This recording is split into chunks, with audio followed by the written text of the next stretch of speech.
우리에게 주신 하나님의 말씀은 사무엘상 7장 2절에서 6절 말씀입니다. 괴가 기럇 여아림에 들어간 날부터 20년 동안 오래 있은지라 이스라엘 온 족속이 여호와를 사모하니라. 사무엘이 이스라엘 온 족속에게 말하여 이르되 만일 너희가 전심으로 여호와께 돌아오려거든 이방 신들과 아스타롯을 너희 중에서 제거하고 너희 마음을 여호와께로 향하여 그만을 섬기라. 그리하면 너희를 블레셋 사람의 손에서 건져내시리라. 이에 이스라엘 자손이 바알들과 아스타롯을 제거하고 여호와만 섬기니라. 사무엘이 이르되 온 이스라엘은 미스바로 모이라. 내가 너희를 위하여 여호와께 기도하리라 하매 그들이 미스바에 모여 물을 길러 여호와 앞에 붓고 그날 종일 금식하고 거기에서 이르되 우리가 여호와께 범죄하였나이다 하니라. 사무엘이 미스바에서 이스라엘 자손을 다스리니라. 오늘 이 말씀에 많은 은혜 받으시기 바랍니다. 사무엘서 6장에서 저희가 볼 수 있는 것은 이스라엘의 궤, 하나님의 언약궤가 이스라엘로 돌아온 것입니다. 중요한 것은 이스라엘 사람들이 언약궤를 되찾아오기 위해서 어떤 노력을 한 결과로 궤가 돌아온 것이 아니고 스스로 일하시고 스스로 움직이시는 하나님께서 하나님이 궤가 돌아오도록 스스로 일하셨다는 데 있습니다. 이 점을 저희가 6장에서 계속해서 여러분에게 강조해 드렸습니다. 그런데 이 궤는 일종의 상징물입니다. 첫째는 하나님의 언약의 상징물입니다. 모세를 통해서 하나님과 특정한 히브리인들, 우리가 이스라엘이라고 이름을 받은 나중에 히브리인들과 계약을 맺으시고 언약을 맺으시고 그리고 그들을 하나님의 백성으로 인정하시고 이스라엘은 하나님을 하나님으로 섬기는 언약의 관계로 변화가 되었습니다. 그 언약의 상징이라는 거죠. 또 하나는 하나님이 지금 여기 계시다. 지금 여기 함께 계시다. 임재라고 우리가 부르는데요. 임재는 영어 단어로 presence라는 단어를 씁니다. 상징인 궤는 돌아왔지만 이 상징이 의미하는 것은 하나님이 머물러 계시는 것입니다. 하나님이 머물러 계시는 곳에는 하나님의 영광이 있습니다. 우리가 하나님이 그 자리에 계신지 안 계신지 알 수 없지만 하나님이 계신 곳에서는 하나님의 영광이 있다는 거죠. 그래서 하나님의 영광이 임하는 혹은 머물러 있는 교회가 돼야 하고 하나님의 영광이 임하는 우리들이 무슨 일을 하든지 사역이 돼야 하고 하나님의 영광이 임하는 우리의 삶의 궤적과 흔적, 우리의 삶이 돼야 한다는 점을 저희가 함께 나누었습니다. 이 궤가 지금으로 얘기하면 국경지역, 이스라엘과 블레셋이 서로 맞대어 있는 접경 지역인 기럇 여아림에 들어갔는데 성경은 이렇게 기록하죠. 궤가 기럇 여아림에 들어간 날부터 20년 동안이나 아주 오래 그 자리에 있었더라. 하나님의 궤는 성소에 있는 것입니다. 나중에 다윗과 솔로몬 시대 성전을 지으면 성전 안에 가장 중요한 곳, 지성소에 들어가 있어야 하는 것입니다. 그렇기 때문에 지금도 마땅히 제사장이 있는 성소로 옮겨야 마땅한데 20년 동안이나 궤가 머물러 있었습니다. 여기 오래 있었다 하는 것에 우리가 이 구절에서 중요한 일종의 의미 또 해석들을 해야 합니다. 이 긴 세월 동안 여호와의 궤가 이스라엘의 성소로 즉 이스라엘의 영적인 중심으로 돌아오지 못했을 때 이스라엘 사람들은 어떻게 생각했을까? 여호와의 궤가 갖고 있는 영적인 의미를 알고 있고 여호와의 궤가 빼앗겼을 때 자기 인생이 무너진 것 같은 슬픔과 고통을 느끼던 세대가 아직 살아있습니다. 이들은 여기에 어떻게 반응할까? 이 점을 우리가 볼 수 있죠. 2절 하반절에 보면 이렇게 쓰여 있습니다. 이스라엘의 온 족속이 모든 족속들이 모든 백성들이 여호와를 사모하니라. 첫 번째로 우리가 주목해야 될 단어는 사모하다입니다. 여호와를 사모했다는 것입니다. 여호와의 궤를 빼앗겼을 때는 충격을 받고 당황하고 애통하던 사람들이 여호와의 궤가 돌아왔으나 그 궤가 상징으로 즉 어떤 물건으로 그 자리에 머물러 있고 궤로서의 역할을 감당하지 못할 때 영적인 영향력과 영적인 일을 감당하지 못할 때 그때 이스라엘의 백성들이 여호와를 사모하기 시작했습니다. 여호와를 사모한다는 것은 하나님을 그리워하는 것이고 하나님이 좀 더 간절하게 느껴지는 것이고 하나님 앞에 더 나아가기를 원하는 것입니다. 여기 사모하다라는 우리 한자어로 번역된 이 구절은 히브리어 단어로 직역을 하면 아주 애통하다 이런 뜻이라고 성경 주석학자들은 대부분 지적합니다. 20년 동안 괴가 성소로 돌아오지 못하고 국경 지역의 조그만 마을에 머물렀다는 것은 괴는 돌아왔지만 괴가 상징하는 하나님과 이스라엘의 관계는 아직 돌아오지 않았다는 것을 우리에게 알려줍니다. 말하자면 20년은 암흑기입니다. 영적인 어두움이 있는 것입니다. 하나님과 멀어진 것입니다. 영적으로 쓸쓸하고 괴롭고 고통스러운 시기입니다. 여러분, 우리 인생 가운데 그런 때가 있지 않나요? 우리가 예수 그리스도를 믿고 그리스도인이 되었지만 매주일 교회 출석하지만 혹은 어떤 사역들을 감당하지만 영적으로 고통스러울 때가 있습니다. 어두울 때가 있습니다. 하나님 나로부터 멀리 떨어져 있는 것 같이 생각될 때가 있습니다. 영적인 광야입니다. 영적인 광야를 체험하지 않는 사람은 없습니다. 이스라엘에게 중요한 것은 하나님과 이스라엘의 관계였습니다. 이 관계가 친밀하냐, 가까워졌냐, 아니면 멀어졌냐에 따라서 이처럼 여호와에게를 빼앗기기도 하고 또 이방 민족 블레셋과의 전쟁에서 많은 사람이 죽기도 하고 그 자리에서 성인 이스라엘 남성과 앞으로 이스라엘 이끌어갈 어리고 젊은 소년들이 죽어가는 것입니다. 그것은 이스라엘의 미래를 암담하게 하는 것입니다. 전쟁에서 너무 많은 사람이 죽었기 때문에 사실은 20년 동안 그 전쟁이 끝나고 태어난 아이들이 자라는 시간입니다. 사무엘은 여러분이 아시는 것처럼 사무엘 3장에서 보는 것처럼 어린 아이였습니다. 10살이 되지 않았을 것입니다. 사무엘이 영적인 리더로서 그가 영적으로 능력이 있고 하나님의 말씀을 대언할 수 있고 하나님의 말씀을 전해서 통치할 수 있는 나이가 되기 위해서는 그래도 30분 돼야 되지 않을까요? 성인이 돼야 되는 것입니다. 그 시간 동안 하나님은 기다리십니다. 아무 일도 하지 않는 것 같지만 일어나지 않지만 시간은 지나가야 하는 것입니다. 이 새벽에 하나님께 나아가면서 스스로에게 질문해야 될 것은 이것이죠. 지금 하나님과의 관계는 어떠합니까? 하는 질문입니다. 성광교회 믿음의 공동체, 즉 우리는 하나님과 어떠한 관계입니까? 여러분, 거룩한 기대의 나무가 자라기 위해서는 여러분이 붙어 있다라는 단어가 중요하다고 말씀을 드렸습니다. 3절 보시면 바로 20년 동안의 일종의 공백, 20년 동안에 하나님과 멀어져 있는 이 시간에 새로운 시대가 시작되었습니다. 바로 이때가 하나님의 때였습니다. 3절을 이렇게 시작하죠. 사무엘이 이스라엘 온 족속에게 말하여 이르되. 성경은 2절과 3절 사이 20년의 간격이 있지만 그동안에 어떤 일이 일어났는지, 사무엘은 얼마나 멋있는 선지자로 성인으로 자라났는지, 어떤 사람들과 사귀었는지, 어떤 일을 해야 되는지에서는 침묵합니다. 아무것도 알 수가 없습니다. 그러나 사무엘이 이스라엘 온 족속에게 말하여 이르되, 우리는 금방 알 수 있죠. 사무엘이 영적인 권위를 가진 것입니다. 영적인 힘을 가진 것입니다. 그래서 이스라엘 모든 사람에게 말할 수 있게 되었습니다.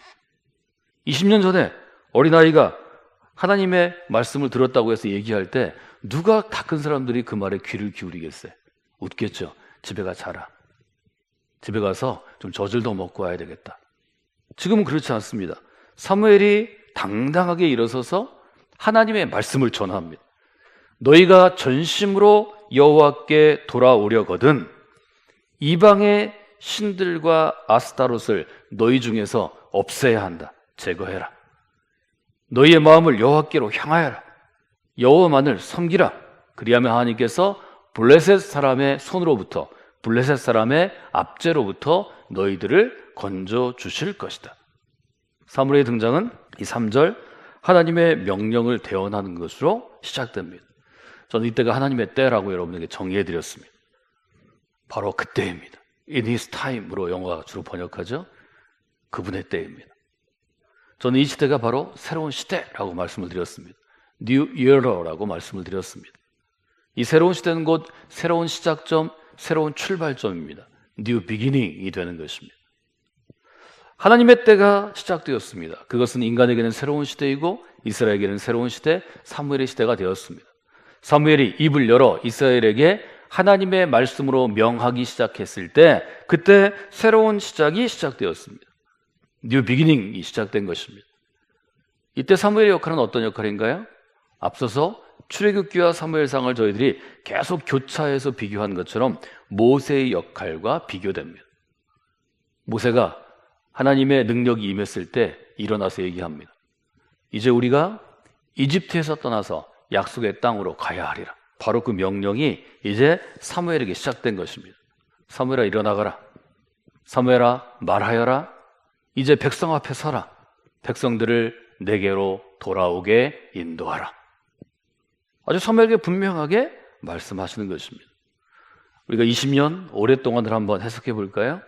인생에는 어렵고 힘든 때가 있습니다. 교회도 어렵고 힘든 때가 있습니다.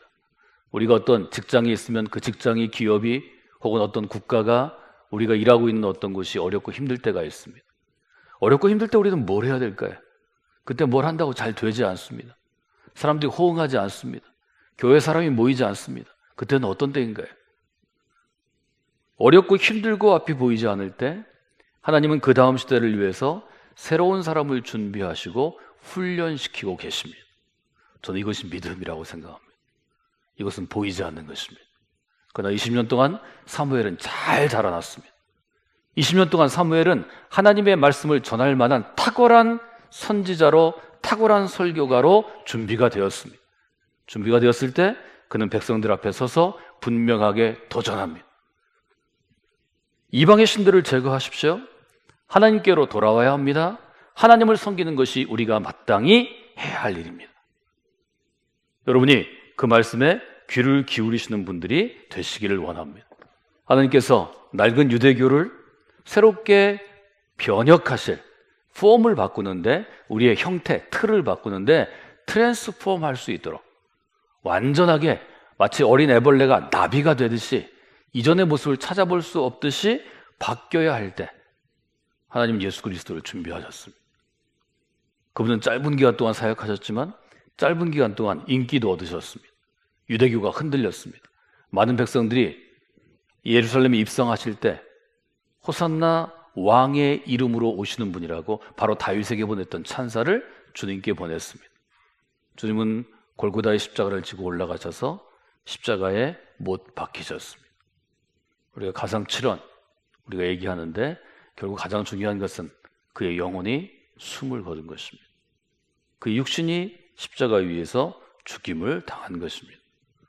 사랑하는 여러분, 새벽을 깨우는 자리가 우리에게 왜 한국교회 가운데 중요하고 하나님 한국교회 가운데 이 새벽 기도회를 폐하지 아니하실까? 한국은 특별히 어렵고 힘들고 보이지 않은 때가 너무 자주 옵니다. 몇 년마다 찾아오잖아요. 마치 우리가 롤러코스터라고 하는 게 있죠. 옛날에 어린이대공원에 청룡열차가 있었는데요. 올라갔다 내려왔다 하는 것처럼 한국은 너무 왔다 갔다가 심합니다. 많은 사람들이 전쟁도 경험하고 가난도 경험하고 큰 발전도 경험하고 주저앉는 것도 경험하고 또 뭐 정치적으로 격변을 경험하고 뭐 독재와 민주정치 사이로 왔다 갔다 합니다. 이런 세대가 없고 이런 나라가 없습니다. 그렇기 때문에 어렵고 힘들고 앞이 보이지 않는 시대가 시작되었을 때 누군가는 깨어서 기도해야 합니다.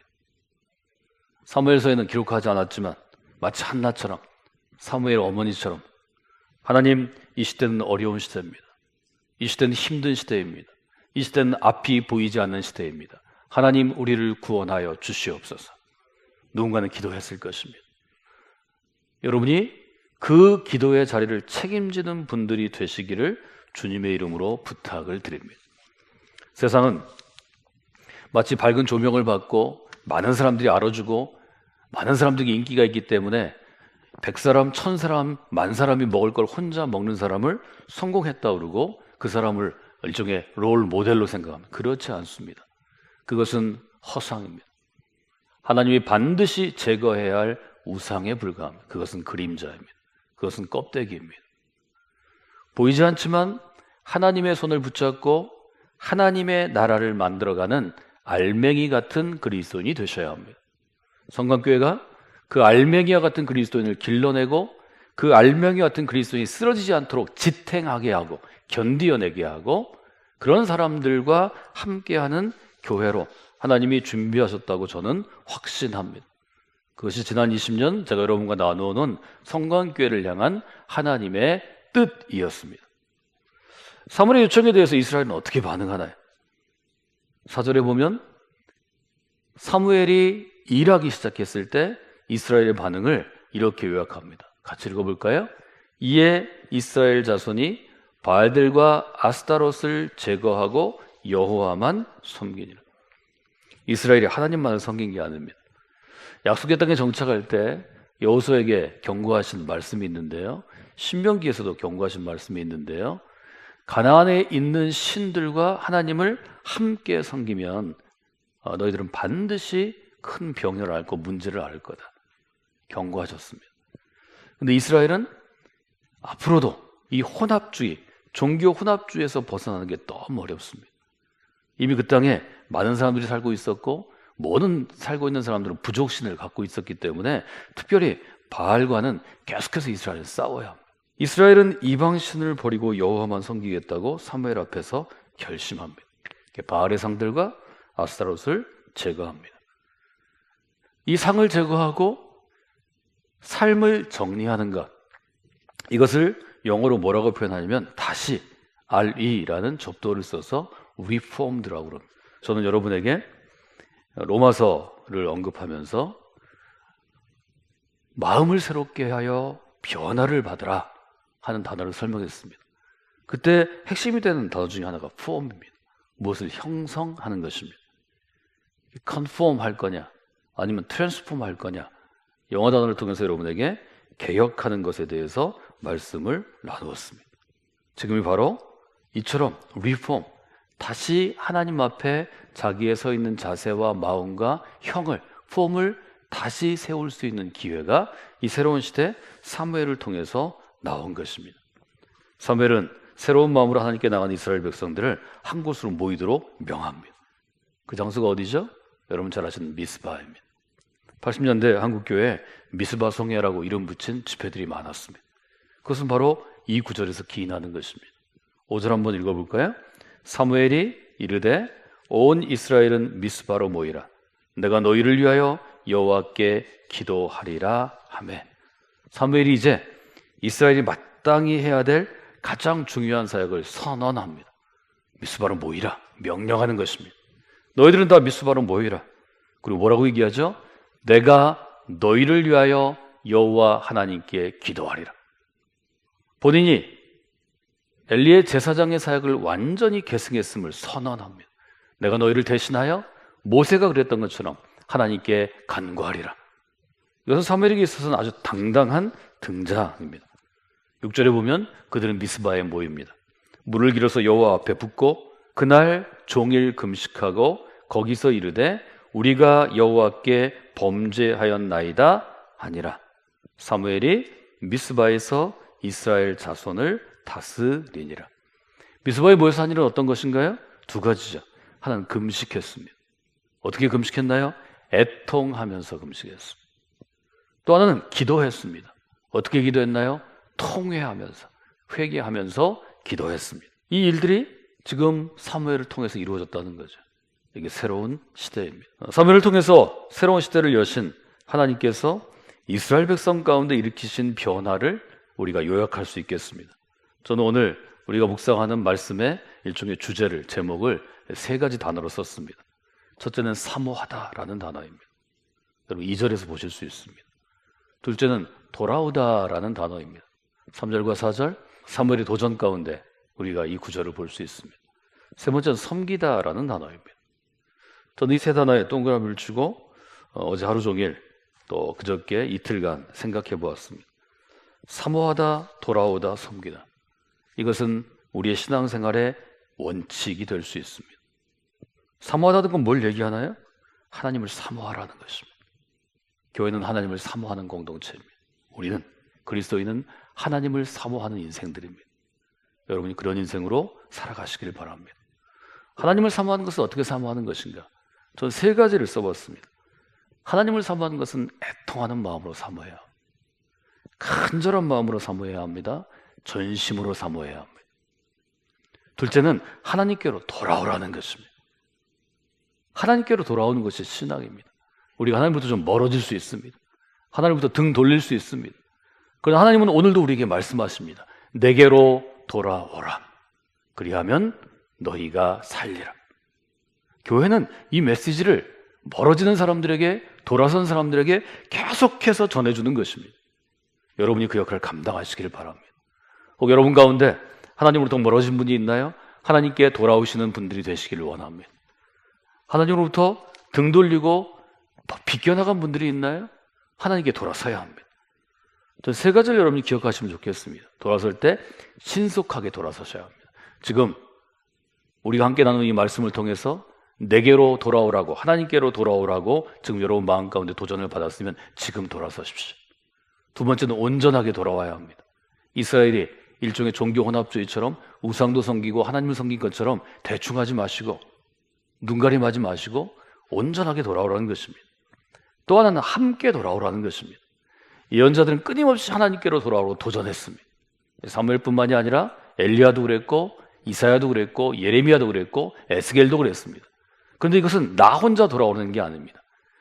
너와 함께 공동의 운명을 같이 하는 이스라엘아 돌아오라. 즉 복수입니다. 사람들을 데리고 돌아오라는 것입니다. 세 번째는 하나님을 섬기는 것입니다. 하나님께 돌아와서 우리가 할 일은 어떤 것인가요? 하나님을 섬기는 것입니다. 하나님을 예배하는 것입니다. 하나님을 높여드리는 것입니다. 경배하는 것입니다. 하나님께 영광을 올려드리는 것입니다. 하나님의 뜻대로 살아가는 것입니다. 영광을 올리는 것은 하나님의 뜻을 우리의 삶에 실현하는 것입니다. 세 가지를 제가 적어봤는데요. 성경은 우리에게 도전합니다. 섬길 때는 온 마음을 다해 섬기라는 것입니다. 나의 마음과 뜻과 정성을 다하여 예수님을 찾아왔던 율법학자 니고데모에게 말씀하신 것처럼. 두 번째는 최우선으로 섬기라는 것입니다. God first라는 것입니다. 세 번째는 변함없이 계속해서 끝까지 섬기라는 것입니다. 이것은 초기에 바울의 이름으로 전해진 바울 서신들이 강조하는 신앙생활의 원칙 중에 하나입니다. 여러분 그리스도를 사모하는 인생이 되셔야 합니다. 여러분이 그리스도인이 된 다음에도 멀어질 수도 있고 등 돌릴 수도 있지만 언제나 그리스도께로 돌아오는 인생이 되셔야 합니다. 가장 중요한 것은 우리가 십자가 구원의 은총의 역사를 체험하고 하나님 안에서 새로운 생명, 새로운 인생을 살게 되었기 때문에 변함없이 끝까지 계속해서 그리스도를 섬기는 마음과 인생으로 살아가야 합니다. 세 가지 단어, 오늘 사무엘의 시대를 여는 사무엘상 7장에서 우리에게 보여주는 것, 사모하라, 돌아오라, 섬기라. 이것이 여러분의 삶을 관통하는 여러분의 인생의 가장 큰 기준이 되시기를 원합니다.